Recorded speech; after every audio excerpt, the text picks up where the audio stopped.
કેન્દ્રીય મંત્રી અશ્વિની વૈષ્ણવે કેબિનેટ બેઠકમાં લેવાયેલા નિર્ણયો અંગે મહત્વપૂર્ણ માહિતી આપી છે. તેમણે પત્રકાર પરિષદમાં જણાવ્યું છે કે મોદી સરકાર સમગ્ર દેશમાં જાતિગત વસ્તી ગણતરી કરશે.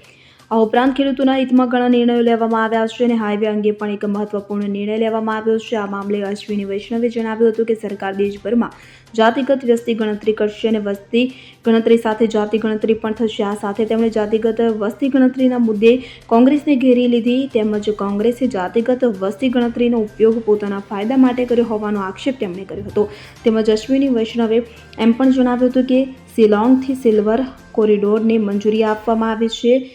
166.8 કિલોમીટર લાંબા 4 લેન હાઈવેને મંજૂરી આપવામાં આવી છે. મેઘાલયથી આસામ સુધીના નવા હાઈવેને મંજૂરી આપવામાં આવી છે. Bureau report CN24 news. હવે જુઓ દેશ દુનિયાની તમામ ખબરો તમારી આંગળીના ટેરવે. ઉઠાવો મોબાઈલ અને Google Play Store પરથી ડાઉનલોડ કરો અમારી CN24 ન્યૂઝ મોબાઈલ એપ.